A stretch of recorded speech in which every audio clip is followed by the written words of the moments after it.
뇌성마비를 겪으면서 고통을 받는 한 여자는 너무 소중하고 기쁘다.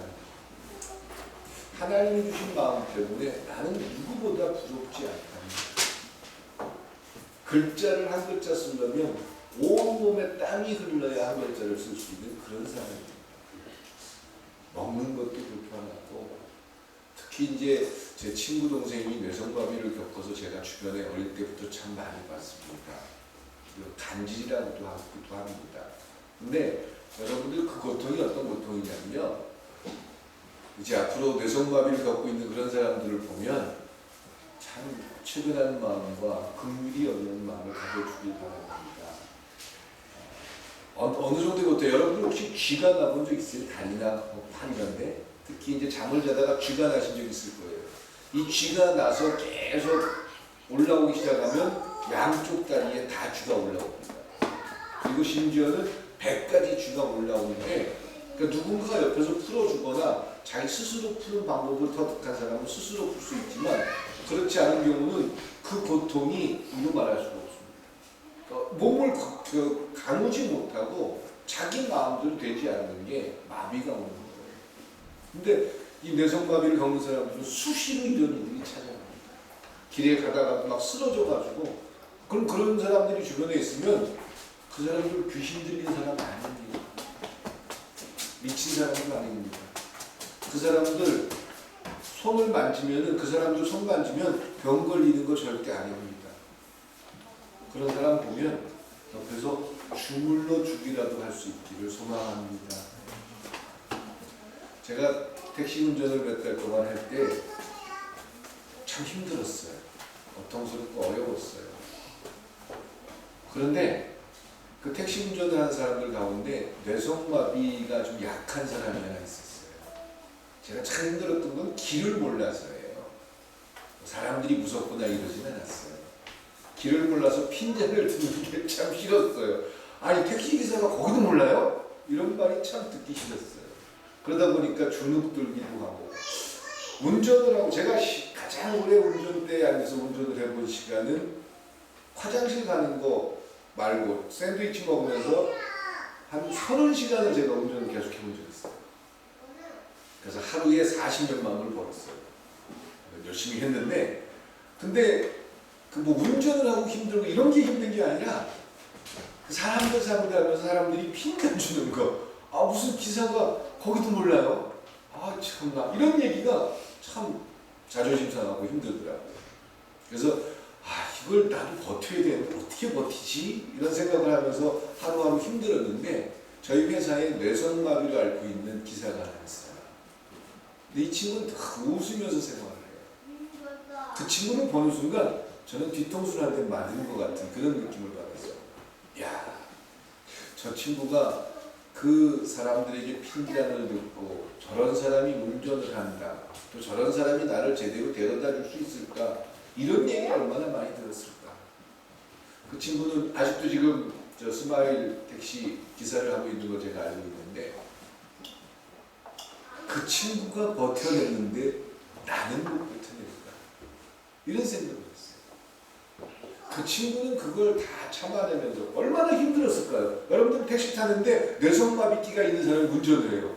불안하지 않으세요? 그리고 밤 시간이 돼가지고 술이라도 먹은 사람들이 있으면 얼마나 핀잔을 주고, 심지어는 막 택시기사를 때리는 경우도 참 많이 있습니다.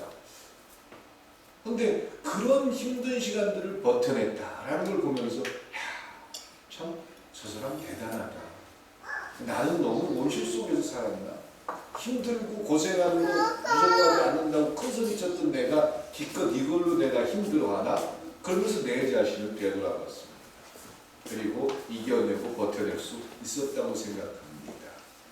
예, 어떻게 생각하느냐, 또 우리의 삶 속에서 가장 중요한 것이 무엇이냐, 이런 것들은 우리가 살아가는 삶의 방향을 결정하는 데 굉장히 중요한 한 요소가 될 수 있을 것입니다. 요즘 자주 쓰는 말이 하나 있습니다. 분노 조절 장애라는 말을 참 많이 씁니다. 그러니까 화를 참지 못한다는 겁니다. 분노 조절 장애. 그러니까 조금만 화나고 안 좋은 일이 생기면 그걸 이겨내지 못하고 누군가에게 끊임없이 그 마음을 전달해야 되고, 이런 걸 분노 조절 장애라고 합니다. 좋은 말로 그런 거지 나쁜 말로 뭐 옛날식으로 얘기한다면 성격이 참 어떻다, 깨끗하다, 조금 더럽다, 지랄 같다, 뭐 그렇게 표현할 수 있는 거예요. 그 사람 참 성격, 여러분들 한번 되돌아보십시오. 여러분들이 조금 힘들고 어려울 때 그 부분들에 대해서 여러분은 어떻게 소화를 해내십니까? 힘들고 어려운 일이 생겨요. 근데 집에 들어왔는데 가족들은 편안하게 있어요. 그러면 어떤 생각을 하십니까? 나는 힘든데 이것들은 집에서 이렇게 놀고 있어? 요거는 성격이 어떤 거예요? 좋은 거예요? 나쁜 거예요? 그래서 집에서 쉬는 사람들한테 막 해대고 나는 힘들었는데 너 이거 뭐야? 이러면은 요건 뭐예요? 성격이 어떤 거예요? 분노 조절 장애에 가까운 거예요? 먼 거예요? 가까운. 근데 그런 모습을 보고 내가 나가서 힘들었지만 내 가족이 이렇게 편안하게 쉴 수 있었구나. 내가 열심히 더 해야지. 이런 사람들은 그런 분노 조절 장애하고 좀 거리가 멀겠죠. 내 자신을 진단하는 길은 참 쉽습니다. 교회를 다니면서 사람들은 많이 이야기하는 내용 속에 하나가 능력입니다. 능력을 받아야 됩니다. 능력이 있어야 됩니다. 우리나라 사람들이 가장 좋아하는 성경 구절이 두 가지가 있습니다. 시편 23편. 다윗이 하나님 앞에 참 이 시편 23편도 제대로 알면 그 고통과 좌절과 역경 속에서 하나님 앞에 고백하는 신앙인데, 하나님이 늘 푸른 초장으로 인도한다는 식의 생각만 해서 많은 사람들이 시편 23편을 좋아합니다. 또 하나 좋아하는 구절이 오늘 빌립보서 4장 13절에 내게 능력 주시는 자 안에서 내가 모든 것을 할 수 있다. 이 말씀을 가장 좋아하는 성경 구절 중에 하나가 내게 능력 주시는 자 안에서 내가 모든 것을 할 수 있다. 이 모든 것을 할 수 있다라는 이 부분 때문에 좋아합니다. 그래서 교회를 다니면서 열심히 신앙생활하고 기도생활하고 그러면 모든 것을 할 수 있다라는 생각을 합니다. 그래서 그 사람이 교회를 다니면서 얼만큼 능력을 받았느냐 못 받았느냐에 대한 부분을, 그 능력이라는 단어에 대해서 사람들은 오해를 하기 시작했습니다. 그래서 사업을 하다가 어려운 일이 생기면 하나님 앞에 능력을 받았기 때문에 사업이 잘 되고, 몸에 병이 생겼는데 하나님께서 능력을 주셨기 때문에 몸의 병을 고칠 수가 있고, 내 자식이 비록 날 닮아가지고 머리가 나쁜데 하나님께서 능력을 주셨기 때문에 서울대학교에 수석으로 입학할 수 있고, 이렇게 사람들은 마치 오방당 주머니처럼 복주머니로 생각하는 게 능력이었다라고 합니다. 그러면서 그런 일들을 교회 안에서 경험한 환상을 보거나 병 고침을 하거나 이런 것들을 몇 번 경험한 사람들은 대부분의 사람들을 평가하면서 그 사람 기도생활 잘 안 한 것 같아, 능력 없는 사람인 것 같아, 저 목사는 능력이 없어서 교회를 조마형밖에 못 끌고 나가는 것 같아, 이렇게 생각한다라는 거예요. 그런데 제가 이 말씀은 종종 말씀드린 적이 있는 것처럼 바울이 나는 모든 걸 할 수 있다, 하나님께서 나에게 능력을 주셨기 때문에 죽은 자를 살려주고 다 할 수 있다, 이건 하나님 나에게 주신 능력이다, 이걸 설명하는 내용이 전혀 아니다라는 거예요. 지금 이 빌립보서는 빌립보 교회에게 쓴 바울의 편지입니다. 그 장소가 바울이 로마에서 재판을 받고 자기의 자유가 결박당한 그런 상태에서 빌립보 교인들이 그런 바울의 소식을 듣고 우리 선생님이 이렇게 힘들고 어려운 과정 속에 있으니까 우리가 가서 좀 도와주자. 그래가지고 교인들이 헌금을 해가지고 모아서 먹을 걸 준비한 사람도 있고, 그걸 가지고 교인들이 찾아갔어요. 바울이 참 힘든 과정을 겪는 그런 인생의 시간 속에서 그런 빌립보 교회가 성장을 해서 이렇게 누군가를 돌볼 수 있고, 이런 모습을 보고 바울이 너무 행복했어요. 그래서 10절에 이야기합니다. 내가 주 안에서 크게 기뻐하면 너희가 나를 생각하던 것이 이제 다시 싹이 나니니 너희가 또한 이를 위하여 생각은 하였으나 기회가 없었느니라. 그런 마음이 늘 있었는데 바울이 지금 이렇게 어려운 과정 속에서 살아가는 모습을 듣고 그들이 와서 이렇게 바울을 위로해 줬다라는 겁니다. 이게 바울에게 너무 큰 기쁨이었다라는 거죠. 바울이 지금 그러면서 그들에게 편지 쓰기를, 바울이 설명하는 것은 내가 마음만 먹으면 뭐든지 할 수 있어, 난 능력자야, 이걸 설명하고 하나님 안에서 은혜 받은 사람들은 능력자가 됩니다, 이 얘기를 하는 게 아닙니다. 바울은 끊임없이 빌립보 교인들한테 이야기하길, 나는 가난하게도 살아봤고요, 가난 속에서 또 궁핍함 속에서 배고픔도 겪어봤고요, 모든 것들을 다 겪어봤습니다. 지금 굉장히 주의 복음을 전하다가 어려운 시기이기도 합니다. 그런데 여러분들의 방문은 나에게 큰 기쁨과 위로가 됩니다. 그리고 참 고맙습니다. 결코 저는 이런 일들 때문에 하나님 일들이 해방당하거나 하나님 앞에 부끄러운 고백을 하지 않게 될 것 같습니다. 왜? 이것도 하나님께서 주신 나의 과정이고 길이라고 생각하기 때문에 이 안에서 나는 기쁘고 이 안에서 나는 모든 것을 살 수 있다는 그런 비전이 생깁니다. 그러니까 참 삶은 힘들고 퍽퍽하고 어렵지만 어떤 마음가짐과 어떤 자세가 되느냐에 따라서 분노 조절 장애를 가지고 사는 사람이 될 수 있고 감사와 기쁨을 가지고 사는 사람으로 살 수도 있다는 거죠. 여러분들이 하나님 나라의 백성이고 그리스도인이라면 내 감정을 누군가에게 끊임없이 전이시키는 그런 분노 조절 장애를 가지고 있는 사람으로 사시겠습니까? 아니면 끊임없이 나 때문에 소망이 되고, 이 바울의 이야기를 듣고 돌아서는 빌립보 교인들의 마음이 어땠을까요? 물론 어떤 사람들은 제가 대신 그 감옥에 갇혀 있고 싶습니다, 이런 얘기도 그 생각을 가진 사람도 있었을 거예요. 그런데 그들 마음속에는 정말 하나님이 바울 선생님과 함께 하시는구나, 나도 저런 바울과 같은 마음을 가질 수 있다면 얼마나 행복할까. 아까 이야기한 송명이라는 그런 시인이 하나님 앞에 어떤 사랑을 가지고 있었으면 그런 고백을 하면서 찬양을 할 수 있을까. 그건 참 부러운 일이라는 거죠. 빌립보 교인들이 바울의 이야기를 듣고 아마 나도 저런 바울 선생님과 같은 그런 마음을 가지고 이 땅을 살아갈 수 있다면, 그 별것도 아닌 문제를 가지고 부인한테 남편한테 막 잔소리하면서 화를 냈던 내 모습이 얼마나 부끄러운지 깨닫게 되고, 정말 내가 하나님 앞에 반드시 서지 못한 부분에 대한 인식을 하게 될 줄 믿습니다. 바울은 그 당시 빌립보 교인들이 그랬다라는 거죠.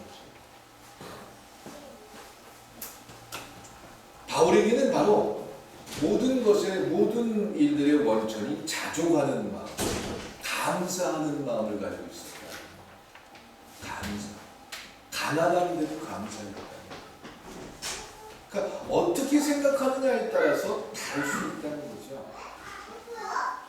그러니까 제가 아까 서두에도 말씀드린 대로, 제가 택시 운전하면서 내가 왜 이렇게 계속 불평하고 원망하고 살았으면 아마 저는 일주일도 못 버텼을 거예요. 근데 참 감사했어요. 그리고 한 번도 사람들하고 부딪히거나 싸우거나 술 먹은 사람이 잠을 자가지고 그 사람 깨워가지고 데려다 주느라고 고생한 적이 없어요. 물론 제 방법이기도 했지만 술 많이 취한 사람이 타면은 신림사동 갑시다 그러면 죄송한데 손님, 제가 신림사동을 잘 몰라요. 어떻게 가면 되지요? 제가 죄송한데 그러면 다른 차를 타시도록 해드릴까요? 그러면 100%가 무슨 말을 아니요 아저씨, 제가 가르쳐 드릴게요, 갑시다. 정중하게 얘기하는 것에 대해서 어느 누구도 화를 내거나 짜증을 낸 적이 없더라고요. 그러면서 자세하게 가르쳐줘요. 그러니까 술 취해가지고 잠을 잘 수가 없잖아요. 잘못 가르쳐주면 뺑뺑이 돌면 돈이 더 나오니까. 그러니까 이 사람들이 다 정신 바짝 차리고 자기 집 갈 때까지 정확하게 길을 가르쳐줘가지고 배운 일들이 참 많이 있었어요. 우리가 어떤 마음 자세를 가지고 살아가느냐, 그럼 스스로에게 끊임없이 세뇌시키면 된다. 나는 하나님 나라 백성이니까 나는 감사해야 돼, 감사해야 돼, 그럼 감사가 만들어지나요? 아닙니다. 11월 달은 감사해야 됩니다. 11월 셋째 주는 추수감사 주일로 하나님 앞에 최고의 감사의 제사를 드린다. 제사는 뭐 하는 거죠? 하나님 앞에 드리는 거예요. 내가 그럼 감사할 제목이 뭐가 있지? 한 해 동안 되돌아봐서 별로 없는데? 예. 세상 사람들과 교회가 구별되는 것은 세상에서는 나에게 좋은 일이 생기면 감사하지 말라고 해도 감사합니다. 얼굴이 그냥 환하게 그냥 반짝반짝 빛납니다. 나한테 좋은 일이 생기니까. 그런데 하나님 나라 백성과 세상과 구별될 수 있다면 우리의 삶에 감사가 무엇인지 새롭게 깨닫고 아는 것이라는 거죠. 그걸 이 11월 한 달 동안 경험할 수 있기를 소망합니다. 감사하는 바울은 자기 삶에 대해서 끊임없이 감사했어요. 어떻게 그렇게 감사할 수 있었을까? 오늘 두 가지를 가지고 말씀을 드리고자 합니다. 성경에 보면 능력을 받은 사람들이 참 많이 있습니다. 단적으로 엘리야라는 사람을 기억합니다. 3년 반 동안 비가 내리지 않는 그런 이스라엘에 엘리야가 갈멜산에서 기도하니까 하나님께서 엘리야의 기도를 듣고 하늘에서 비를 내리고 그러니 얼마나 대단한 능력을 가지고 있습니까? 그럼 능력이 있으면 뭐예요? 그 당시에 왕의 아내였던 여왕이 저 엘리야를 죽이겠다라는 협박 때문에 무서워서 도망을 치고 심지어는 그렇게 하나님 앞에 기도해서 능력을 보여줬던 엘리야가 하나님 내 생명 좀 가져가 주세요. 이렇게 이야기했던 게 엘리야라는 거죠. 그러니까 하나님으로부터 은사는 받을 수 있지만 하나님 앞에 어떠한 경우든지 이 바울처럼 자족하는 마음과 감사의 마음을 가진다는 건 쉽지 않다는 거죠. 그럼 그리스도인들에게 있어서 능력은 뭐 누굴 고쳐주고 뭐 대단한 뭐가 보여지고 예언을 하고 이런 게 아니라 그들의 삶의 현장에서 얼만큼 분노 조절 장애를 제거하면서 감사할 수 있느냐, 이게 능력자. 그게 참된 능력의 모습일 줄 믿습니다. 바울이 보여준 참된 능력은 다른 게 아니에요. 죽은 사람 살려주고 뭐 그거 다 바울이 하는 게 아니라 하나님이 하시는 거잖아요. 하나님이 유일하게 우리에게 주시는 참된 능력은 감사의 삶을 살고 있느냐라는 거예요. 저희 어머니가 최순실이 아닌 게 저는 너무 감사합니다. 저희 아버지가 그 최태민이 아니었기 때문에 전 너무 감사해요. 만약에 우리 아버지가 최태민이었으면 어떻게 될 뻔했어요? 저 아마 최태민 후계자가 돼가지고 그리고는 막 사기를 치고 다니면서 못된 짓 많이 했을 거예요. 당장 물론 우리 모두에게 상처가 많고 고통이 많습니다. 그런데 우리가 정말 우리의 삶에서 얼마나 소중한 감사를 잊고 사는지 몰라요. 교회 안에서 이야기하는 참된 능력은 능력자다라고 이야기하는 건 엉뚱한 데서 우리가 찾아서는 안 됩니다. 제가 신학교 다닐 때 저희 과 동기 중에 하나가 이제 사업을 하다가 사업을 망해가지고 그리고 이제 목회자가 돼야 되겠다라고 해가지고 그리고 신학교를 찾아왔어요. 그리고 이 사람의 사명이 아시아의 바울이 되는 게 그 사람의 꿈이에요. 그래가지고 그 당시에 학교 다니면서 어떻게 이제 봉고차를 하나 이렇게 갖고 다녔는데 거기에 광야교회, 자기는 광야교회를 이제 앞으로 담임을 할 거라고 하면서 자기는 아시아의 바울이 됐더라고요. 그러면서 기도를 얼마나 해요. 모든 사람들이 신랑 기도하는 모습 보고 참 부러워요. 뭐 집안이 지금 엉망이 돼가지고 자기가 이제 사업하다 망했으니까 집안이 엉망이 됐는데 자기 부인이 나가가지고 돈 벌고 막 그러는데도 이 사람이 신학교 나와가지고 기도만 하고 있었어요. 그리고 막 예언을 하고 저희 학교 안에서 대단한 능력자였어요. 교수들도 그 학생에 대해서 함부로 할 수 없을 정도로 그냥 평생으로 그 학교 뒷편에 가서 기도하고 막 그런 일들을 많이 했어요. 그래서 그런 면은 참 앞으로 목회를 할 사람으로서 참으로 필요하고 존경할 만하다 이런 생각을 했어요. 그러면서 그 사람의 비전과 꿈이 아주 대단했어요. 비록 인생에서 실패해서 사고 망했지만 내가 앞으로 목사가 돼가지고 대단한 일을 할 거다 하면서 사람들이 야, 저 사람 꿈이 대단하다. 능력도 있다. 근데 어느 날 학교 식당에서 막 식판이 왔다 갔다 하면서 싸움이 났어요. 그래서 왜 그런가 가서 알아봤더니 제가 이제 과대표를 해가지고 진정을 시키고 왜 그런가 가서 알아봤더니 그 대단한 능력자가 밥을 이제 돈을 내고 밥을 먹는데 자기 앞사람한테는 고기를 많이 퍼주고 나는 고기를 적게 퍼줬다고 그 식당 일하는 사람하고 싸움이 나는 거예요. 그 싸움을 하다가 안 돼 하다 안 되니까 식판을 던지고 막 그래서 저 사람이 아시아의 바울이 돼서는 안 되겠다. 저는 그렇게 생각했어요. 암만 기도빨이 있고 암만 하나님이 보이고 어쩌고저쩌고 그래도 저런 사람이 아시아의 바울과 같은 역할이 되면 최순실을 어떻게 하는 거지? 안 되잖아. 그런 사람이 목사가 되면 안 되잖아요. 그런 사람이 하나님이 한다고 다 그러면 안 되잖아요. 물론 다 온전하고 완벽할 수가 없어요. 자기 스스로가 자기는 능력자고 기도빨이 세고 자기는 대단하다고 큰소리 치면서 모든 사람들 앞에 하던 사람인데 한 번은 또 버스 기사하고 15원 때문에 싸우더라고요. 제가 경찰서 갔었어요. 파출소죠. 저희 학교 앞에 파출소 같은 저 학교를 갔는데 학교 학생처장이 난리가 났어요. 저하고 어디서 가야 되겠대요. 그래서 왜 그러냐 그랬더니 파출소에 가서 우리 학생 하나 붙잡혀 있대요. 무슨 일이냐 그랬더니 자기는 나이가 있지만 학생인데 학생표를 내면 되는데 머리가 이렇게 벗겨진 모습이 있으니까 그 버스 기사 입장으로는 의심이 가잖아요. 당신 학생이냐? 학생 안 같다. 일반 요금 내라. 나 학생인데 왜 그러냐? 그리고 싸움이 나가 서로 목소리 잡고 싸우다가 파출소에 갇혀 있더라고. 아이고 주여. 넌 학생 맞아요. 근데 그렇게 조그만 내 것조차도 희생하거나 포기할 줄 모르면서 주의 일을 하겠다고 왜 당했는지 알겠어요. 안타깝더라고요. 네, 능력이라는 거 아예 교회 안에서 은사, 방언하거나 예언하거나 병 고치거나 이런 것들은 은사라고 하면 맞을 거예요. 근데 그런 은사가 있다고 해서 그 사람이 능력자다 이렇게 이야기해줘요. 능력자라는 것은 이 바울처럼 하나님 안에서 자족하는 마음과 감사하는 마음을 얼만큼 그의 삶에서 가지고 있는가. 여러분들 삶 한 주간을 되돌아보면서 감사하는 말을 많이 했습니까? 불평하고 원망하는 말을, 미워하는 말을 많이 하셨습니까? 그럼 어떻게 하면 그리스도인으로 살아가면서 이 바울처럼 감사하면서 살 수 있을까요? 첫 번째로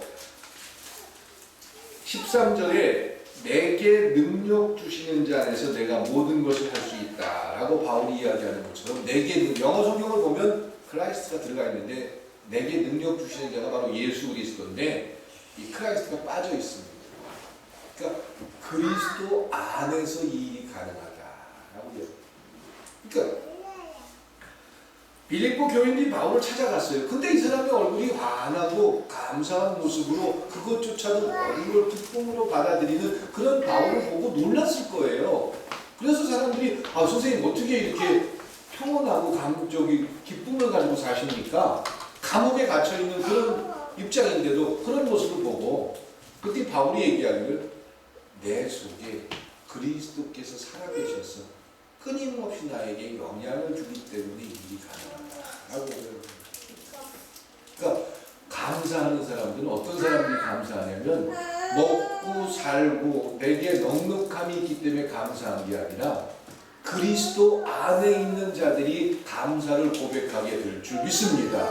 그럼 왜 그리스도 안에 있는 사람들이 감사함을 고백하느냐? 그리스도가 그들 마음속에 살아계셔서 끊임없이 계시기 때문에 그들은 그리스도와 동행합니다. 다시 말해서 억울하고 사람은 다 똑같아요. 어떤 사람은 태어나면서부터 화를 절대 안 나고 어떤 사람은 태어날 때부터 화를 맨날 내고 이런 사람은 없어요. 심리학자들은 종종 그런 얘기합니다. 어릴 때 자라면서 어떤 환경 속에서 살았느냐에 따라서 그 사람의 성격이 형성된다. 일리는 있습니다. 그러나 사람은 다 똑같아요. 제가 정말 그런 이론이나 그런 논문들에 대해서 제가 반박을 하고 싶은 게 딱 하나가 있습니다. 그런 건 확률이고 그런 사회적인 구조를 설명하는 것에 불과합니다. 제가 여러분들에게 말씀드린 것 가운데 하나가 알코올 중독자였던 아버지의 아들이 둘이 있었습니다. 실제로 있었던 일이에요. 미국에서 있었던 일이에요. 하나들은 대학 교수가 됐습니다. 하나들은 아버지처럼 알코올 중독자가 됐습니다. 왜 그렇게 됐습니까? 대학 중독자, 대학 교수가 된 아들은 아버지한테 다른 인자를 받았고, 알코올 중독자가 된 아들은 아버지 인자를 받았기 때문에 그렇게 된 겁니까? 유전적인 겁니까? 자란 환경입니까? 아니요, 그거 상관없다는 거예요. 그가 어떤 자세를 가지고 이 땅 가운데서 살아가느냐에 대한 그런 모습 때문에 그렇게 인생이 바꿔진다는 거죠. 그리스도인의 삶도 마찬가지입니다. 내가 교회를 다녀주고 교회 안에서 직분을 가지고 있으니까 나는 절대로 이렇게 되지 않아. 이런 게 아니라 그의 삶의 자세가 어떤 모습이냐. 여러분들이 살아가면서 감사를 하지 못하는 이유는 그리스도와 친밀하고 예민한 관계를 자꾸 잃어버리기 때문에. 그리스도와 친밀한 관계를 유지한다는 게 뭡니까? 주님께서 내 삶을 지금 보고 있다고, 내 삶을 알고 있다는 것이 믿어지는 겁니다. 그러면 주님께서 지금 저를 보고 계셔요. 주님께서 저에게 이야기하셔요. 이게 저는 믿어져요. 그러면 제가 화를 내고 제가 막 누군가를 공격할 수 있는데 어떻게 할까요? 제가 어떻게 해야 되죠? 제가 매일 아침에 나와가지고 기도를 합니다. 그리고 하나님 앞에 물어보는 시간이 참 많습니다. 그럼 제가 하나님과 지금 기도를 하면서 물어본다면 예수님께서 저에게 어떤 대답을 하는지 제가 들을까요? 못 들을까요? 들을 겁니다. 그런데 제 기분대로, 제 감정대로, 제 생각대로 막 사람들에게 제 얘기를 한다면 저는 예수님과 깊은 관계를 맺으면서 저는 제 생각에 빠져있는 것에 불과하다는 바울이 이야기한 첫 번째 자족하고 감사할 수 있는 것은 늘 예수님을 생각하면서 살았다는 거예요. 예수님이 나를 보시고 어떻게 생각하실까? 그러면 내가 원망스럽고 억울하고 비참한 일을 당했어요. 근데 예수님이 알고 계셔요. 그 예수님은 예수님 내가 여기까지 참아야 됩니까? 여기까지 해야 됩니까? 예수님 뭐라고 하죠? 제 경험을 말씀드릴게요. 예수님 빙그레 웃으십니다. 그러면서 대답도 안 하셔요. 빙그레 웃으세요. 그럼 제가 예수님 앞에 이런 고백을 합니다. 알았어요. 아이고 주여, 가슴은 터지겠는데 알겠습니다. 이것도 제게 주어진 사명이고 과정이라면 제가 도망하지 않겠습니다. 받아들이겠습니다. 그러면 누군가를 원망할 일이 없다는 거예요. 그리고 그나마 그렇게 할 수 있다는 것도 참 감사하다라는 고백을 만나게 된다는 것이요. 이것이 바울이 바로 감사할 수 있었던 놀라운 비결이었다라는 겁니다. 두 번째로 바울이 내게 능력 주신 자에서 내가 모든 것을 할 수 있다라는 것은 두 번째로 바울은 자족하는 마음을 배웠다는 이 두 번째를 오늘 제가 중점으로 말씀드리고 싶습니다. 배워야 된다는 거예요. 신앙생활은요, 어느 날 은혜를 받으면 그때부터 안 믿겨지는 게 믿어지고 이런 게 아니라는 거예요. 그럼 바울이 뭘 배웠습니까? 자, 신앙생활하면서 바울이 배웠던 게 뭐였냐면, 바울은 하나님의 일을 대단히 멋지게 죽은 자도 살려주고 죽이고도 살려주고 막 이러면서 능력을 보여주는 부흥사였습니다. 그런 능력이, 바울이 기도만 하면 대단한 일들이 많이 일어났어요. 그런 바울에게 고통스러운 몸의 질병이 찾아왔습니다. 안질이 찾아왔고요. 심지어는 간질이라고 표현하는 사람도 있습니다. 간질이 무슨 병이에요? 거품 물고 쓰러져가지고 실신하는 병이에요. 그런 병이 있어가지고 설교자가 설교하다가 막 쓰러져가지고 거품 물고 장로님이 와가지고 막 주물러주고 막, 그럼 여러분들 우리 교회 계속 나오실래요? 그래도? 앞으로 나올 거지요? 제가 그래도? 그렇게 된다는 건 아니고, 예, 그럼 바울에게 얼마나 약점이겠어요. 그럼 바울이 하나님 앞에 기도합니다. 하나님 나 좀 고쳐주세요. 내가요, 아니 설교하는 사람이 갑자기 설교하다가 거품목을 쓰러지면 어떻게 돼? 하나님 영광 가리는 거예요. 딴 사람 기도해주면 다 내가 낫게 해주는데 왜 나는 안 낫는 거예요? 처음에 원망과 불평이 있었을 거예요. 하나님 앞에 기도합니다. 하나님 듣지 않으세요. 또 기도합니다. 듣지 않으세요. 또 기도합니다. 듣지 않으세요. 마지막으로 기도하니까 하나님께서 얘기하지, 내 은혜가 내게 족하도다. 아, 이게 말이 됩니까? 헌데 바울이 그 과정에서 뭐 했어요? 배웠어요. 배움의 시간을 가졌어요. 바울이 몇 번 기도했다고 고린도교에 나오죠? 고린도전서에 몇 번 기도하죠? 그 문제를 가지고 3번 기도합니다. 이 3번의 기도 속에서 바울은 뭘 한 거예요? 배우는 거예요. 마지막에 대답이 내 은혜가 내게 족하다. 어떻게 내가 낫지 않고 이렇게 고통스러운데 은혜입니까? 바울이 생각해 봅니다. 배움의 과정 속에서 능력이라는 건 내 주머니에서 내가 마음대로 꺼냈을 수 있는 게 아니라 하나님께서 하나님의 결정에 의해서 하는 것이구나 라는 걸 깨닫습니다. 혹시 내가 내 능력 때문에 교만해지고 자만해져서 하나님의 능력을 부인할 수 있겠구나.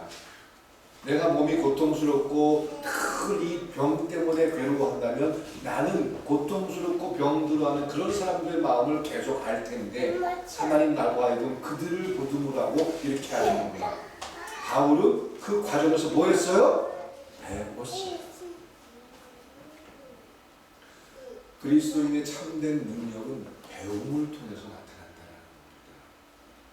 그러니까 어릴 때 우리의 자녀들에게 신앙의 배움을 가르친다는 건 참으로 소중한 것입니다. 지난 9년 동안 여러분들은 신앙에 무엇을 배우셨습니까? 어떤 것이 여러분들에게 삶에 배움의 시간을 주셨습니까? 이 배움을 통해서 자족하고 감사하는 마음을 가졌다면 여러분들은 바로 바울과 같이 그리스도 안에서 모든 것을 할 수 있다는 가능성이 열려지게 될 줄 믿습니다. 제가 지난주부터 설교의 틀이 바뀌어지고 있다고 했지요. 지난주에 솔로몬 얘기하고 다윗 얘기하면서 하나님이 복을 선언하기 시작했습니다. 이제 여러분들의 머릿속에 갈등하고 고민하고 있는 그런 문제들이 이 배움의 시간들을 통해서 하나님의 역사하심으로 이 땅에 증명할 수 있기를 주님의 이름으로 축원드립니다. 그동안 여러분들이 배운 것들, 그러니까 여러분들이 버려야 할 건 어느 날 갑자기 찾아올 일이 없다는 것이죠. 끊임없는 시행착오, 끊임없는 갈등, 그 속에서 어린아이들에게 젓가락질을 가르치려면 어떻게 해야 됩니까? 요즘은 젓가락질을 이렇게 잘할 수 있는 그런 도구도 있어요. 손가락 끼우는 거, 그런 거 있죠? 그런 것처럼 그런 훈련을 해야 아이들이 젓가락질을 할 수 있게 됩니다. 마찬가지로 기도도 마찬가지라는 것이에요. 훈련과 배움의 시간을 통해서 기도가 쌓여지는 거지, 어느 날 갑자기 난 기도의 사람이 되고 어느 날 갑자기 교회에 헌신하는 사람이 되고 어느 날 갑자기 하나님의 일꾼이 되는 게 전혀 아니다라는 거죠. 이 배움의 시간에 내가 고민하고 갈등하는 문제들을 하나님 앞에 내려놓을 수 있기를 주님의 이름으로 축원드립니다. 그래서 정말 그 송병희 시인이 고백한 것처럼 하나님, 내가 하나님 나라 백성인데 참 감사합니다. 바울처럼 내게 능력 주시는 자에서 내가 모든 것을 할 수 있습니다. 그리고 자녀들에게 기도하자. 이 문제는 하나님께서 하셔야 가능해. 하나님 앞에 예배자로 살자. 하나님 앞에 헌신하는 자로 살자. 하나님께서 너희 앞길을 아주 대로와 같이 벌어줄 거야.